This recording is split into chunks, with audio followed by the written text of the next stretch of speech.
तर मित्रांनो, सोमवारी तिसरा पराभवानंतर वानखेडे स्टेडियम बाहेर मुंबई इंडियन्सच्या चाहत्यांनी रोष व्यक्त करताना रोहितला पुन्हा कर्णधार बनवा असा सूर ओढला.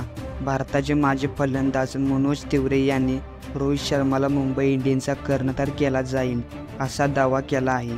मुंबई इंडियन्सचा आता पुढील सामना 7 एप्रिल घरच्या मैदानावरच होणार आहे. त्यामुळे या 5 दिवसांच्या फ्रँचायझीमध्ये बरेच हालचाली झालेल्या पाहायला मिळतील आणि कदाचित रविवारपर्यंत कर्णधार बदलाचा निर्णय घेतला जाईल असे मनोजचे म्हणणे आहे. कर्कबशी बोलताना मनोज तिवारी म्हणाले, मला वाटते की हार्दिक पांड्या तडपणाखाली आहे. हार्दिकचे नेतृत्व साधारण दिसले आहे. तो गोलंदाजीचा योग्य वापर करू शकला नाही. हैदराबादचा संघ खूप धावा चोपत होता तेव्हा त्याने गोलंदाजी सुरू ठेवली. याशिवाय संघाचा उत्कृष्ट गोलंदाज जसप्रीत बुमराहला 13व्या शतकात गोलंदाजी दिली. त्यामुळे फ्रँचायझी मोठा निर्णय घेऊ शकते कारण वातावरण योग्य वाटत नाही असा दावा मनोजने केला आहे. व्हिडिओ कसा वाटला कमेंट करून नक्की सांगा. चॅनलवर नवीन असाल तर चॅनलला सबस्क्राईब करा. जय हिंद, जय महाराष्ट्र.